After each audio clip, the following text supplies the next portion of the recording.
তুমি আপন ঘরে দিনের আলো ছড়িয়ে দিতে চলে গেলে মদিনায় মক্কা ছেড়ে। হাজারো ব্যথা বেদনার পরে ফিরে আসনি তুমি আপন ঘরে দিনের আলো ছড়িয়ে দিতে চলে গেলে মদিনায় মক্কা ছেড়ে।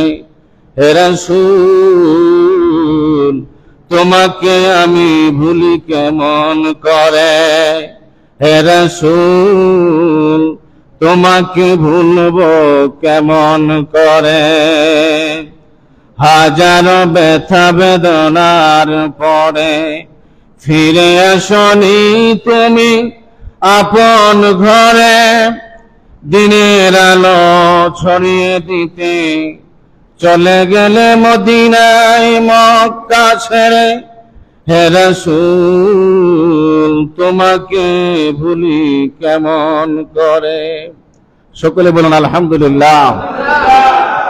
আল্লাহ সুবহানাহু ওয়া তাআলার দরবারে শুকরিয়া আদায় করি যে মহান রব আমাদেরকে পবিত্র জুমার সালাত আদায় করার জন্য আল্লাহর ঘর মসজিদে কবুল করেছেন।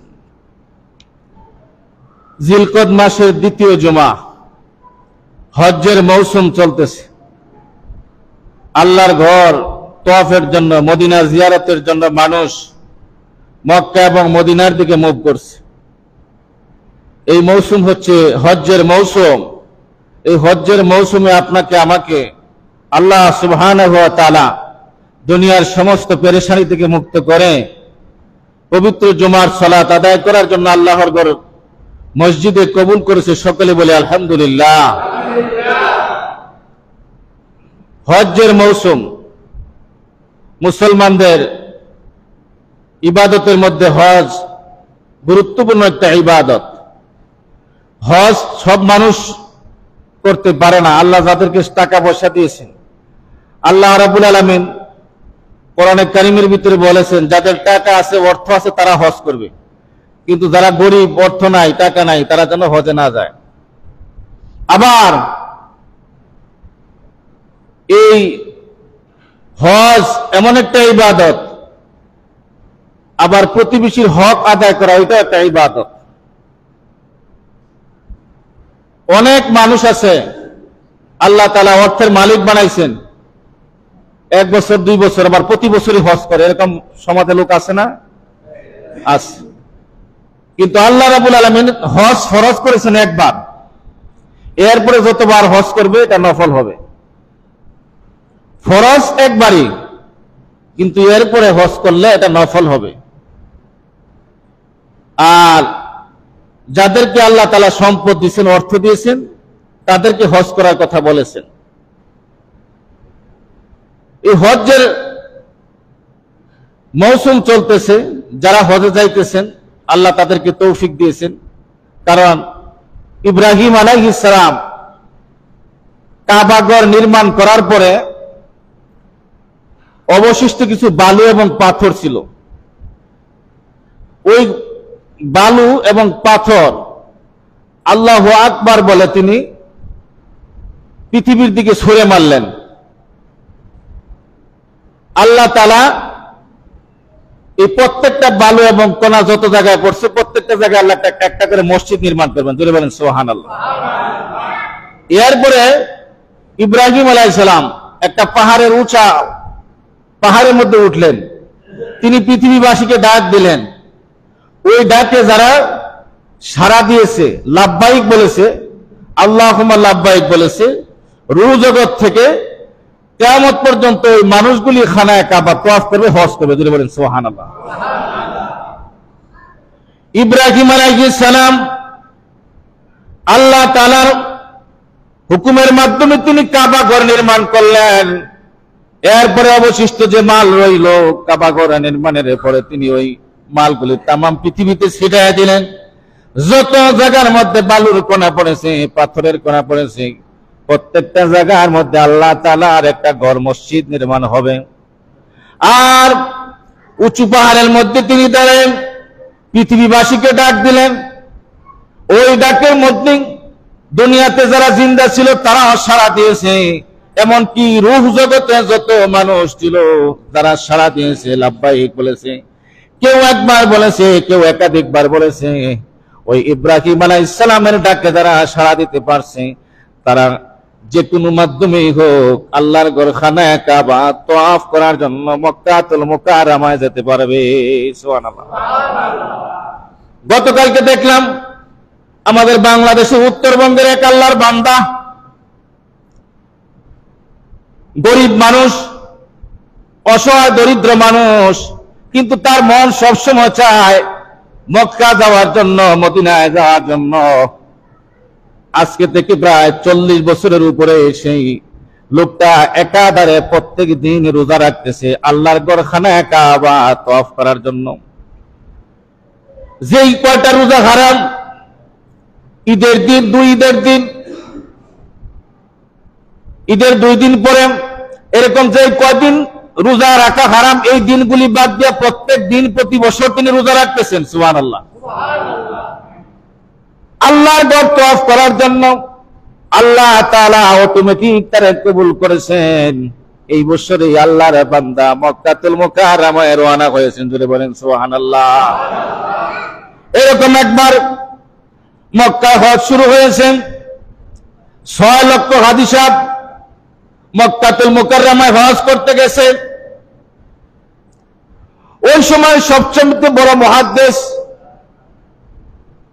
আব্দুল্লাহ বিন মুবারক, তিনিও হজের ময়দানে গেলেন হজ পালন করার জন্য। ওই আব্দুল্লাহ বিন মুবারক আল্লাহর বান্দা, তিনি পৃথিবীর বড় মাপের একজন মুহাদ্দিস এবং আল্লাহওয়ালা। তিনি খানা কাবা তওয়াফ করলেন, হজ করলেন। হজ করার পরে তিনি হজ শেষ হয়ে গেছে, কমপ্লিট হয়ে গেছে। হেরাম শরীফের এক কিনারায় তিনি একটু হেলান দিয়া ঘুমাইলেন। ঘুমের ভিতরে আব্দুল্লাহ বিন মুবারক স্বপ্নে দেখেন এই বছর মক্কাতুল মুকাররমায় 6 লক্ষ হাজী এসেছে, কিন্তু একজন হাজীর হজ আল্লাহ তাআলা কবুল করেন নাই। আল্লাহু আকবার। 6 লক্ষ হাজী সাহেব হজ করেছেন। আব্দুল্লাহ বিন মুবারক কাবা শরীফের চত্বরে তিনি ঘুমাইলেন, স্বপ্নে দেখেন তিনি একজন আল্লাহর ওলি ছিলেন, বড় মাপের বুজুর্গ ছিলেন, মুহাদ্দিস ছিলেন, বিশ্ব বরেণ্যের মুহাদ্দিস ছিলেন। তিনি স্বপ্নে দেখতেছেন কাবার দেওয়ালের মধ্যে তিনি হেলান দিয়া তিনি স্বপ্নে দেখতেছেন 6 লক্ষ হাজী সাহেব হজ করলো, কিন্তু আল্লাহ একজনের হজ কবুল করেন নাই। আবার তিনি দেখতেছেন একজন লোক হজে আসে নাই। সিরিয়ার দামেস্কে তার বাড়ি। মুসা ইবনে মাওকাফ তার নাম। সে হজে আসতে পারে নাই, কিন্তু সে হজে না আসার কারণে আল্লাহ তার হজ কবুল করেছেন। সুবহানাল্লাহ। মুসা ইবনে মাওকাফ হজে আসতে পারে নাই, কিন্তু মুসা ইবনে মাওকাফের হজ কবুল করে নিয়েছেন তিনি কে? আল্লাহ। আর আব্দুল্লাহ বিন মুবারক তিনি স্বপ্নের মাধ্যমে দেখতে পেলেন ওই মুসা ইবনে মাওকাফের হজ কবুল হওয়ার কারণে আল্লাহ রাব্বুল আলামিন এই 6 লক্ষ হাজী সাহেবের হজ আল্লাহ কবুল করে নিয়েছেন। সুবহানাল্লাহ। 6 লক্ষ হাজী সাহেব হজ করছে, কিন্তু কারো হজ কবুল হয় না। কিন্তু মুসা ইবনে মাওকাফ হজে আসতেই পারে নাই। বাড়ি তার হচ্ছে সিরিয়ার দামেস্কে। স্বপ্নে দেখলেন আল্লাহর ওলি আব্দুল্লাহ বিন মুবারক, বিশ্ববরেণ্য মুহাদ্দিস, তিনি কাবার দেওয়ালে তিনি ঘুম নিদ্রায় গেলেন। দেখতে পেলেন তিনি যে ওই মুসা ইবনে মাওকাফ তার হজ আল্লাহ কবুল করেছেন। আর এই তার হজের কারণে সমগ্র 6 লক্ষ হাজী সাহেবের হজ কবুল করেছেন। তিনি বলেন সুবহানাল্লাহ। এবার আব্দুল্লাহ বিন মুবারক ঘুম থেকে তিনি উঠলেন, ঘুম ভাঙলো, চিন্তা করলেন এতগুলি হাজী সাহেব হজে আসলো, আর একজন আল্লাহর বান্দা হজে আসে নাই, কিন্তু তার হজ আল্লাহ কবুল করেছেন। আর তার হজের বিনিময়ে আল্লাহ তাআলা সমস্ত হাজীদের হজ কবুল করছেন। তিনি রওনা দিলেন ওই সিরিয়া দামেস্কের দিকে তিনি রওনা হলেন। খোঁজ করতে করতে ওই মুসা ইবনে মাওকাফের বাড়ি খুঁজে বের করলেন। গিয়া মানুষের কাছে পরিচয় দিতে দিতে তিনি দেখতে পেলেন যে মুসা ইবনে মাওকাফ একজন গরিব মানুষ, অসহায় মানুষ, দরিদ্র মানুষ, এবং সে জাতিগত একজন কামার, কুদাল কোরাল এগুলি তিনি বানায়, কামার। এবার তিনি মুসা ইবনে মাওকাফের পরিচয় পাইলেন, তার বাড়িতে গেলেন। মুসা ইবনে মাওকাফকে ঘর থেকে ডেকে তিনি আনলেন, জিজ্ঞেস করলেন আপনার নাম কি? মুসা ইবনে মাওকাফ। এবং আব্দুল্লাহ বিন মুবারক কাবার দেওয়ালে তিনি স্বপ্নে যেই ছবিটা দেখছেন ওই চেহারার সাথে মুসা ইবনে মাওকাফের চেহারা মিলছে। জোরে বলেন সুবহানাল্লাহ। মুসা ইবনে মাওকাফের চেহারার সাথে মিল হয়ে গেছে। তিনি জিজ্ঞেস করলেন আপনার নাম কি? মুসা ইবনে মাওকাফ। তিনি বললেন হ্যাঁ। বলে আপনি কি বছর হজে গিয়েছিলেন? বলে না, আমি তো হজে যেতে পারি নাই। বলে আপনার কি হজে যাওয়ার ইচ্ছা ছিল? হ্যাঁ, আমি অনেক দিন যাবত ক্ষুদ্র ক্ষুদ্র করে আমি কিছু টাকা জমা করেছিলাম হজে যাওয়ার জন্য, কিন্তু আমি হজে যেতে পারি নাই। কারণ হচ্ছে যখন আমি হজে যাব সবকিছু আমি প্রস্তুত, আমার সবকিছু আমি প্রস্তুত করে যখন হজে রওনা হব, এই সময়ে আমি আমার পাশের প্রতিবেশীর বাড়ির খবর নিলাম। আমার ছোট্ট সন্তান ওই পাশের প্রতিবেশীর বাড়িতে গেল। বাচ্চাগুলির কথা বলতে দিবেন না। মুসা ইবনে মাওকাফ তিনি বলেন আমার প্রতিবেশী তার ঘরে গোশত রান্না করেছেন, এই গোশত রান্নার জন্য আমার সন্তান তার বাড়ি গেছে খাবারের জন্য।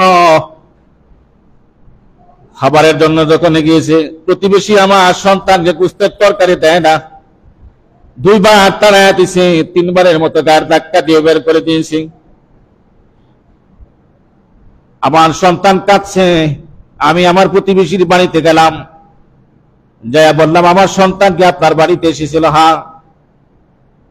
আপনার ঘরে কি গোশত রান্না হয়েছে? হ্যাঁ। তাহলে আমার সন্তানকে একটু গোশত কেন দিলেন না?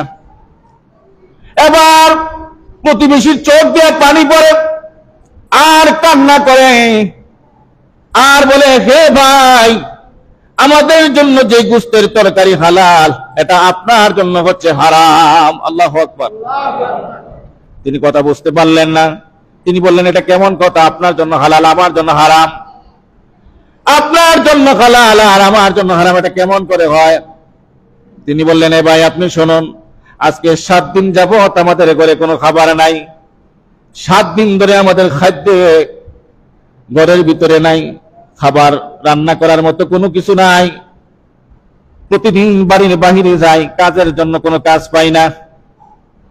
রাতের বেলা ফিরে আসি, অনেক কষ্ট করে রাতটা পার করি, আবার পরের দিন যাই, কিন্তু যায়া কোথাও কোনো কাজকর্ম পাই না, কোনো সন্ধান পাই না, টাকা পাই না, অর্থ পাই না। আবার ফিরে আসি, এমনি ভাবে 7 দিন চলে গেছে। সন্তানগুলি ঘাউমাউ করে কান্দে, পরিবারের মধ্যে খাবারের কোনো ব্যবস্থা নাই। আমি যখন আরেকদিন বের হয়ে গেলাম, রাস্তার মধ্যে একটা মরা গরু পাইলাম, মরা একটা পশু পাইলাম। ওই মরা গরুর গোশত এসে আমি রান্না করেছি, আমার স্ত্রীকে দিয়েছি, আমার স্ত্রী মরা গরুর গোশত রান্না করছে। জোরে বলেন আল্লাহু আকবার। মাসলা হচ্ছে অভাবের মধ্যে যদি কোনো মানুষ থাকে, কোনো খাবারের কোনো কিছুই নাই, জীবন বাঁচানোর জন্য মৃত পশুর গোশত খাওয়া হালাল করে দিয়েছেন তিনি কে? জীবন বাঁচানোর জন্য এই খাবার আমরা খাই। সুতরাং আপনার তো অভাব নাই, আপনার সন্তান তো এই খাবার খেতে পারে না, আমাদের জন্য হালাল, আর আপনার সন্তানের আপনার পরিবারের জন্য এই গোশত হারাম। ঠিক না বেটি? এবার মুসা ইবনে মাওকাফ চোখের পানি ছেড়ে কান্দেন। তিনি বাড়ি চলে আসলেন, তিনি সবকিছু গুছাইলেন, মক্কাতুল মুকাররমায় যাবেন, হজে যাবেন। এবার তিনি হজে গেলেন না, ওই টাকাগুলি নিয়ে ওই কামারের বাড়িতে গেলেন, কিছু টাকা দিয়ে তাকে চাল খাবার দাবারের ব্যবস্থা করে দিলেন, কিছু টাকা দিয়ে দিলেন, এই টাকা দিয়ে তুমি ব্যবসা করো। এবার তিনি হজে যেতে পারলেন না, আল্লাহর কাছে অনেক আরাধনা করলেন, আল্লাহ কি পরীক্ষার মধ্যে পড়ে গেলাম, অনেকদিন যাব টাকাগুলি জোগাড় করলাম, তিলে তিলে টাকাগুলি জোগাড় করে হজের প্রস্তুতি নিলাম, রব্বুল আলামিন এমন কোন পরীক্ষার মধ্যে পড়ে গেলাম হজে যেতে পারলাম না। এবার আব্দুল্লাহ বিন মুবারক ডাক দিয়া বলে, হে আমার ভাই, হে আমার বন্ধু, তুমি শোনো, আল্লাহ রাব্বুল আলামিন তোমার হজ কেমনে কবুল করেছেন। তুমি তো হজে যেতে পারো নাই, কিন্তু হজে না যাও তোমার হজ আল্লাহ কবুল করেছেন। শুধু কবুল করেন নাই, তোমার হজের খাতিরে, তোমার খাতিরে আল্লাহ রাব্বুল আলামিন 6 লক্ষ হাজির হজ আল্লাহ কবুল করেছেন। আবার আব্দুল্লাহ বিন মুবারক ডাক দিয়ে বলে, ভাই রে, তুমি এমন একটা কাজ করেছো যেটা আল্লাহ রাব্বুল আলামিন সন্তুষ্ট হয়ে গেছেন। আল্লাহ রাব্বুল আলামিন তোমাকে ভালোবেসেছেন। তোমার হজ্জের চাইতে ওই প্রতিবেশীর হক আদায় করা আল্লাহ রাব্বুল আলামিন কবুল করে নিয়েছেন। এই হজকে আল্লাহ তাআলা কবুল করে নিয়েছেন। আমি কাবার দেওয়ালে ঘুমন্ত অবস্থায় স্বপ্নে দেখেছি 6 লক্ষ হাজি সাহেব এই বছর হজ করেছেন, কিন্তু কোন হাজির হজ কবুল হয় না। আল্লাহর পক্ষ থেকে আওয়াজ আসলো, স্বপ্নে দেখানো হলো, আব্দুল্লাহ বিন মুবারক, আমি আল্লাহ রাব্বুল আলামিন হজ কবুল করেছি। ওই দামেস্কের একটা কামার লোক, অত্যন্ত গরিব মানুষ, এই বছর হজে আসতে পারে নাই, এই বছর হজে আসতে পারে নাই, কিন্তু সে হজে না আসার পরেও আমি আল্লাহ তার পক্ষ থেকে ফেরেশতা দিয়া এই খানায়ে কাবা তওয়াফ করে হজ কবুল করে 6 লক্ষ মানুষের হজ আমি কবুল করেছি। আল্লাহ রাব্বুল আলামিন ওই কামারের পক্ষ থেকে ফেরেশতা আসমান থেকে নাজিল করে হজ করেছেন। তাহলে প্রতিবেশীর হক আদায় করার দরকার আছে না নাই? ভাইরা আমার, বন্ধুরা আমার, হজ ফরজ, কিন্তু হজ একবার কিন্তু ফরজ, দ্বিতীয়বার কিন্তু ফরজ না। আল্লাহর ঘরখানা কাবা তওয়াফ করা ফরজ, কিন্তু প্রতিবেশীর হক আদায় করাও দায়িত্ব দিয়েছেন তিনি কে? আব্দুল্লাহ বিন মুবারক ওই দিন থেকে বললেন, ও দুনিয়ার মানুষ তোমরা শোনো, ও দুনিয়ার মানুষ তোমরা শোনো রে, আমি আব্দুল্লাহ বিন মুবারক তোমাদেরকে বলতেছি, আল্লাহ রাব্বুল আলামিন ছোট্ট একটা আমলকে আল্লাহ কত পছন্দ করেন। যেই লোকটা এত কষ্ট করে টাকাগুলি বানাইলো, অর্থ বানাইলো, তিলে তিলে অর্থ জোগাড় করলো, এই অর্থ দিয়ে সে মক্কা যাবে, মদিনায় যাবে, হজ করবে, আল্লাহর ঘর তওয়াফ করবে, কিন্তু আল্লাহ রাব্বুল আলামিন এই টাকার মাধ্যমে এই গরিব অসহায় মানুষকে খাওয়ানোর কারণে আল্লাহ রাব্বুল আলামিন ওই কামার ব্যক্তির হজ আল্লাহ ফেরেশতা দিয়া কবুল করেন। আল্লাহ রাব্বুল আলামিন দুনিয়া আখিরাতে তাকে কল্যাণকামী বানায় দিয়েছেন। সুবহানাল্লাহ। এজন্য ভাই আমার, বন্ধুরা আমার, হজ বড় একটা ইবাদত। গতকালকে আমাদের উত্তরবঙ্গের এক আল্লাহর বান্দা দেখলাম, এই হজে যাওয়ার জন্য তার কত মনের আশা ছিল, আকাঙ্ক্ষা ছিল। আজকে 40 বছর পর্যন্ত তিনি রোজা রাখতেছেন। সুবহানাল্লাহ, জোরে বলেন সুবহানাল্লাহ। সাধারণ কথা নয়, মাসের পর মাস রোজা রাখা, মাসের পর মাস, 1 মাস রোজা রাখলে আমাদের অবস্থা কেমন হয়। কিন্তু বছরের পর বছর 40টা বছর আল্লাহর বান্দা রোজা রাখতেছে হজে যাওয়ার জন্য, আর টাকা সঞ্চয় করতেছে। আল্লাহ তাআলা তাকে কবুল করেছে এই বছর মক্কাতুল মুকাররমায়, আল্লাহ তাআলা আল্লাহর মেহমান হিসেবে কবুল করেছে। জোরে বলেন সুবহানাল্লাহ। প্রত্যেকটা মানুষ যদি এরকম আকাঙ্ক্ষা থাকে, প্রত্যেকটা মানুষের নিয়তের মধ্যে যদি এরকম থাকে, আল্লাহ রাব্বুল আলামিন যেভাবেই হোক আল্লাহর ঘর তওয়াফ করার জন্য আল্লাহ ব্যবস্থা করে দিবেন। ঠিক না বেঠিক? কিন্তু ঈমান থাকতে হবে মজবুত, মনের মধ্যে আশা থাকতে হবে যে আল্লাহ আমাকে সৃষ্টি করেছেন, আল্লাহর বাড়ি আমি যাব। কত ধরনের মানুষ আছে, কত ভাবে মানুষ টাকা সঞ্চয় করে হজে যাওয়ার জন্য, কত ভাবে মানুষ হজ বীমা করে, হজ অ্যাকাউন্ট করে, এবং অনেক মানুষ ঘরের ভিতরে সঞ্চয় করে। এই সঞ্চয়ের মাধ্যমে তিলে তিলে একদিন আপনাকে যিনি হজে পৌঁছায় দিবেন তিনি কে? জোরে বলেন, তিনি কে? আল্লাহ রাব্বুল আলামিন। যদি নাও যেতে পারেন, আল্লাহ রাব্বুল আলামিন আপনার হজ আল্লাহ কবুল করে নেবেন। আল্লাহ রাব্বুল আলামিন এমন এক রহমান, যদি আপনার মনের মধ্যে যদি আকাঙ্ক্ষা থাকে, কারণ হজে যাওয়ার পরে মানুষ হজ করার পরে আরেকটা জায়গায় যেতে হয়, মদিনাতুল মুনাওয়ারা। কথা বলেন ঠিক না বেঠিক? আল্লাহ নবী বলেন মান যারা কবরি ওয়াজাবাত লাহু শাফাআতি, যে নাকি আমার রওজা জিয়ারত করলো, আমি নবীরে সালাম দিল, আমি নবী হাসরের মাঠে তার জন্য সুপারিশ করা ওয়াজিব হয়ে যায়। মান যারা কবরি ওয়াজাবাত লাহু শাফাআতি, আমার রওজা যে সালাম দিল, আমার পাশে যে আসলো, আমাকে যে জিয়ারত করলো, আমি নবীর জন্য শাফায়াত করা হাসরের মাঠে তার জন্য ওয়াজিব। যদি বলেন সুবহানাল্লাহ। এর চাইতে বড় পাওনা আর কিছু আছে না। এজন্য মানুষ হজ করে, হজ্জের মধ্যে ফরজ রয়েছে, ওয়াজিব রয়েছে, সুন্নত রয়েছে, নফল রয়েছে, কিন্তু মদিনায় না গেলেও, মদিনায় যাওয়া কিন্তু ফরজ না, ওয়াজিব না, কিন্তু এরপরেও মানুষ মদিনায় যায়। কথা বলেন ঠিক না বেঠিক? আল্লাহর কোন বান্দা, আল্লাহর কোন বান্দি মক্কাতুল মুকাররমায় হজ করে শেষ করে তার দেশে চলে আসে না, মদিনাতে যেতে হয়, মদিনায় যায়। কারণ মদিনাওয়ালার গুণেই এই আসমান জমিন সব কিছু আল্লাহ সৃষ্টি করেছেন। ঠিক না বেঠিক? আল্লাহর নবী সাল্লাল্লাহু আলাইহি সাল্লাম মক্কাতুল মুকাররমায় জন্মগ্রহণ করেছেন, কিন্তু ইয়াসরিব নামক মদিনা, যে মদিনার কোনো মূল্য ছিল না, তার নাম ছিল ইয়াসরিব। তার নাম ছিল কি? ইয়াসরিব। কেউ চিনত না, ফসল হইতো না, মানুষ অভাব অনটনে থাকতো, ঝগড়া বিবাদ করত, ওই দেশের মানুষ বড়ই কষ্টের মধ্যে জীবন যাপন করত। কিন্তু সেই মদিনা পৃথিবীর সবচাইতে বড় মডেল হয়ে গেল, যার নাম হয়ে গেল সোনার মদিনা। দূরে বলেন সুবহানাল্লাহ। আরো দূরে বলেন সুবহানাল্লাহ। এজন্য কবি বলছেন, সোনার মদিনা আমার প্রাণের মদিনা, সব বলিব কিন্তু তোমায় বলতে পারি না।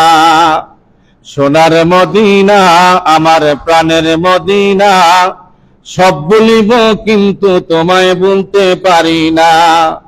বলিনি ভুলব না, বলতে পারি না, আমার সোনার মদিনা আমার প্রাণের মদিনা, সব বলিব কিন্তু তোমায় ভুলতে পারি না।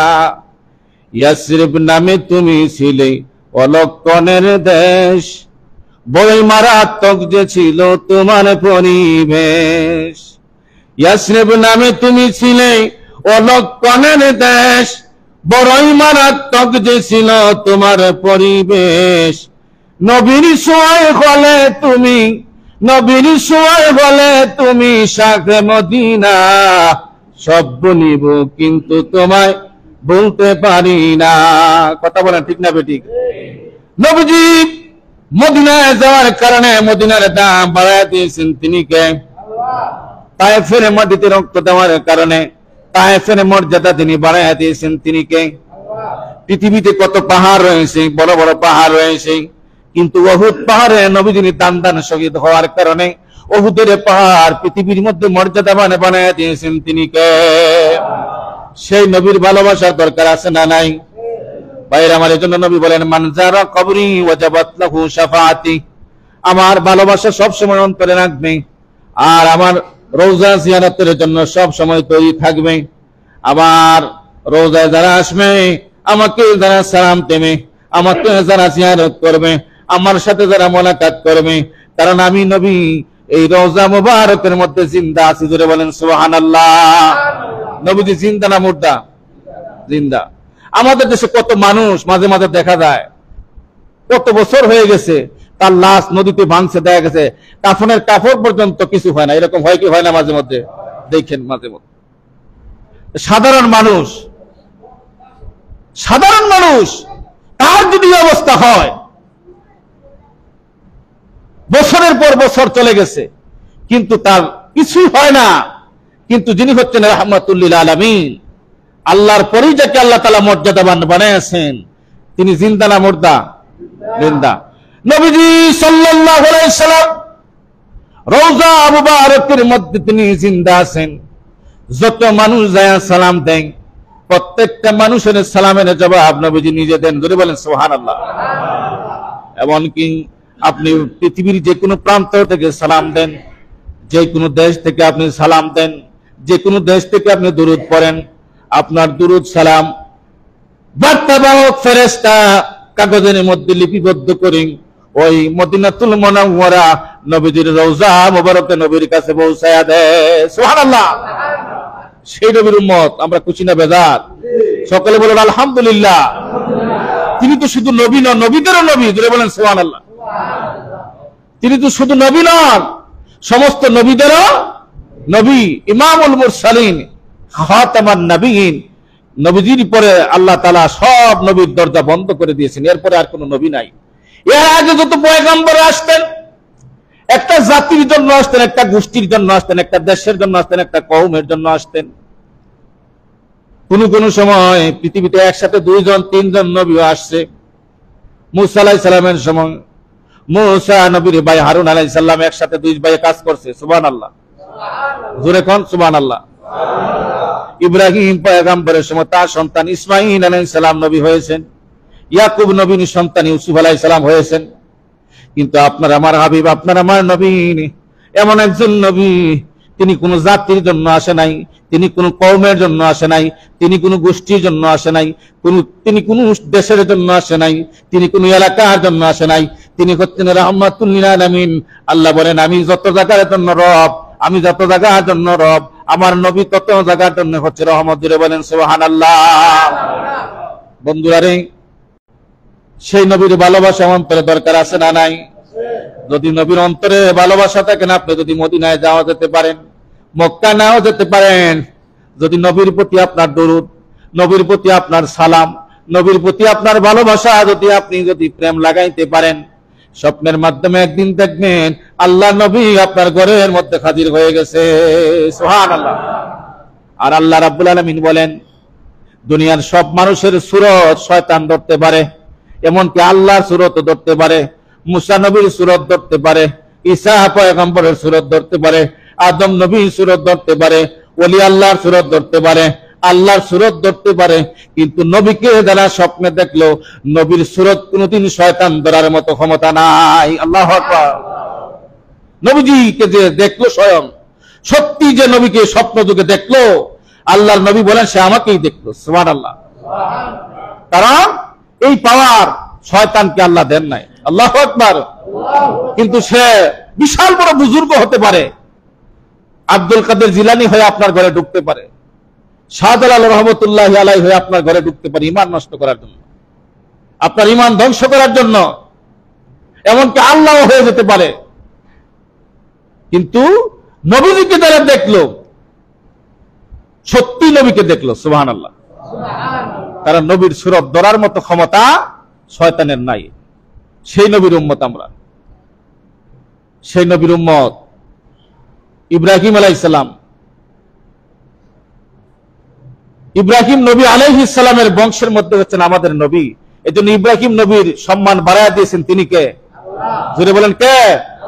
কারণ ইব্রাহিম আলাইহিস সালাম রব্বানা, তিনি দোয়া করেছেন, রব্বানা হাবলানা মিন আজওয়াজিনা ওয়া যুররিয়াতিনা কুররাতা আয়ুনিন ওয়াজআলনা লিল মুত্তাকিনা ইমামা। আল্লাহ তাআলা সেই বংশে মুহাম্মদ সাল্লাল্লাহু আলাইহি সাল্লামকে পাঠাইছেন। সেই বংশের মাধ্যমে পৃথিবীতে আল্লাহর হাবিব এসেছেন। ইসমাঈল আলাইহিস সালামের সিলসিলা ধরে এই পৃথিবীতে মুহাম্মদ সাল্লাল্লাহু আলাইহি সাল্লাম আগমন করেছেন। এজন্য ইব্রাহিম আলাইহিস সালামের মর্যাদা আল্লাহ তাআলা বাড়ায়া দিয়েছেন এবং পৃথিবীতে তাকে সবচেয়ে বেশি মর্যাদাবান বানাইছেন। এবং পৃথিবীতে আল্লাহ তাআলা সমস্ত খলিলদের মধ্যে সর্বশ্রেষ্ঠ খলিল হচ্ছেন ইব্রাহিম আলাইহিস সালাম। জোরে বলেন সুবহানাল্লাহ। এজন্য নামাজের ভিতরে আমরা ইব্রাহিম আলাইহিস সালামের নাম আত্তাহিয়াতুর মধ্যে নেই। কথা বলেন ঠিক না বেঠিক? দুরূদ শরীফের মধ্যে। এবং কাবা শরীফের যতগুলি হজ করতে গিয়া যতগুলি স্মৃতি আছে, সব স্মৃতিতে ইব্রাহিম আলাইহিস সালামের নাম আছে। সব স্মৃতির মধ্যে ইব্রাহিম। আপনি কিছুদিন পরে পশু জবাই করবেন, কুরবানি করবেন, এই কুরবানির সুন্নত হচ্ছে ইব্রাহিম আলাইহিস সালামের সুন্নত। যে পশু আমরা জবাই করব, এই কিছুদিন পরে আসতেছে, 1 মাস পরে কুরবানির ঈদ, ওই দিকটা চলতেছে হজ, আর সারা পৃথিবীর মানুষ করবে কুরবানির ঈদ। এই সব কিছুর মধ্যে ইব্রাহিম আলাইহিস সালামের সুন্নত। আর এই ইব্রাহিমের মর্যাদা হওয়ার কারণ হচ্ছে এই সিলসিলায় মুহাম্মদ সাল্লাল্লাহু আলাইহি সাল্লাম আসার কারণে। জোরে বলেন সুবহানাল্লাহ। বন্ধুরা, সেই নবীর উম্মত আমরা।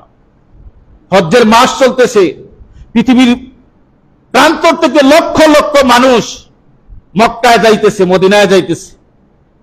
সেখানে গিয়ে পাগল হয়ে শুধু আল্লাহরে ডাকবে। দুইটা কাপড় পরনে থাকবে, একটা কাপড় শরীরের মধ্যে পেছানো থাকবে, আর একটা লজ্জাস্থান ঢাকা থাকবে, আর সাথে দ্বিতীয় কোনো কাপড় থাকবে না। কারণ এটাই মানুষের পরিচয় যে দুইখানা কাপড়ই হচ্ছে তোমার জীবনের সম্পদ। আবার অনেক মানুষ আছে মৃত্যুর সময় এই দুইটা কাপড়ও ঝুটে না। কথা বলেন ঠিক না বেটি? এই দুইটা কাপড়ও ঝুটে না। এই জন্য যারা হজে যায় তারা এই দুইটা কাপড় পরে তওয়াফ করে আল্লাহর কাছে কান্দে, আরাফার ময়দানে কান্দে, আল্লাহর কাছে কান্দে। কারণ বলে আল্লাহ আমাদের পৃথিবীতে কিছুই না, আর আল্লাহ এটার মধ্যে মজা এবং স্বাদ দিয়া দিছে। যদি বলেন সুবহানাল্লাহ। পৃথিবীর শ্রেষ্ঠ দিনের মধ্যে হচ্ছে আরাফার দিন। দিনের মধ্যে সর্বশ্রেষ্ঠ দিন হচ্ছে আরাফা, যেদিন মানুষ আরাফার ময়দানে অবস্থান করে খোলা আকাশের নিচে উপরের দিকে তাকায় শুধু বলে লাব্বাইক আল্লাহুম্মা লাব্বাইক, আয় আল্লাহ আমি হাজির, আমি হাজির। এটা কিয়ামতের মাঠের মতো মাঠ হয়ে যায়। যদি বলেন সুবহানাল্লাহ। এই পরিবেশ করাইয়া দিয়েছেন তিনি কে? আল্লাহ সুবহানাহু ওয়া তাআলা। ওই আরাফাতের মাঠে আল্লাহ তাআলা অসংখ্য গণিত মানুষকে আল্লাহ মাফ করেন এবং সারা পৃথিবীর মানুষকে এর উছিলায় মাফ করেন। সুবহানাল্লাহ। আমরা আল্লাহর মাফ চাই কি চাই না? ক্ষমা চাই কি চাই না? সে আল্লাহর ক্ষমা চাইতে হলে আল্লাহর ঘরের সাথে সম্পর্ক করতে হবে। আল্লাহর ঘরের সাথে আপনি মক্কা যেতে পারেন নাই, মদিনা যেতে পারেন নাই, হজ করতে পারেন নাই, আল্লাহর ঘরের সাথে সম্পর্ক করুন। আল্লাহ পৃথিবীর কত মানুষ মক্কায় যাইতেছে, বিমানে ফ্লাইট হইতেছে প্রত্যেকদিন, আল্লাহ আমার একটা বার তৌফিক দেন। দেখবেন বলতে বলতে বলতে বলতে আপনার অর্থে না থাকতে পারে, টাকা না থাকতে পারে, ব্যবস্থা করে দিবেন তিনি কে? আল্লাহু গনিয়ুন। আল্লাহ হচ্ছে সম্পদশালী। জুড়ে বলেন সুবহানাল্লাহ। আল্লাহর চাইতে সম্পদশালী আর কেউ আছে? এখন যদি আপনার বস, যদি আপনি বসের চাকরি করেন, আপনার মালিকের চাকরি করেন, মালিক যদি কয় তোরে আমি 10 লক্ষ টাকা দিলাম, 8 লক্ষ টাকা দিলাম, তুই হজ করতে, কোন বাধা আছে? মালিক যদি আপনার পছন্দ করে, ভালোবাসে, মহব্বত করে, খুব পছন্দ করে, যে আমি তোর এই টাকাগুলো দিলাম হজ করার জন্য, এই মালিকের মতো তো সামান্য গনিমতের মালিক আল্লাহ না। আল্লাহু গনিয়ুন। আল্লাহ হচ্ছেন সম্পদশালী। আল্লাহর মতো ধনী আর পৃথিবীতে কেউ নাই। সুবহানাল্লাহ। সেই মালিক যদি আপনার প্রতি সন্তুষ্টি হয়ে যায়, কিভাবে নিবেন না নিবেন আল্লাহই ভালো জানেন। মুসা ইবনে ওয়াক্কাফ হজে যাইতে পারলো না। বেটা কামার মানুষ, বেটা সারাদিন কামারের কাজ করে। কামারের কাজ হয়েছে খালি লোহা পিটানি। কথা কোন ঠিক না বেটি? জোরে কোন ঠিক না বেটি? কামারের কাজ হচ্ছে কি? লোহা পিটানি, দা, বডি, খন্তি, কোরাল এগুলি বানানো। কিন্তু সেই কামারকে আল্লাহ কত পছন্দ করছেন। আব্দুল্লাহ বিন মুবারক জগৎ বিখ্যাত একজন মুহাদ্দিস এবং আল্লাহর একজন ওলি ছিলেন। তিনি কাবার দেওয়ালে স্বপ্নে দেখেন ওই কামার বেটার দোয়া আল্লাহ কবুল কইরা 6 লক্ষ হাজির হজ আল্লাহ কবুল করছে। সুবহানাল্লাহ। তাহলে আল্লাহর ওলি হইতে হলে কামার আর কুমার লাগে না, লাগে ঈমান। কথা বলেন ঠিক না বেঠিক? লাগে অন্তর। কারণ নবীর দরজা বন্ধ হয়ে গেছে, রসুলের দরজা বন্ধ হয়ে গেছে, আল্লাহর ওলির দরজা কিন্তু বন্ধ হয় নাই। আপনি ওলি হতে পারেন, কামার ওলি হতে পারে, কুমার ওলি হতে পারে, মুসি ওলি হতে পারে, যে জুতা পালিশ করে। এই জুতাওয়ালারও ঘটনা আছে, এই মুসিওয়ালারও ঘটনা আছে। হজে যাইতে পারে নাই, মুসির হজ আল্লাহ কবুল করে নিয়েছেন। যদি বলেন সুবহানাল্লাহ। পৃথিবীতে আল্লাহ নজির রাখছেন, উদাহরণ রাখছেন পৃথিবীর মানুষকে বোঝানোর জন্য। আল্লাহ তাআলা সে আল্লাহর সত্যিকারের গোলাম হওয়ার তৌফিক আমাদেরকে দান করুন।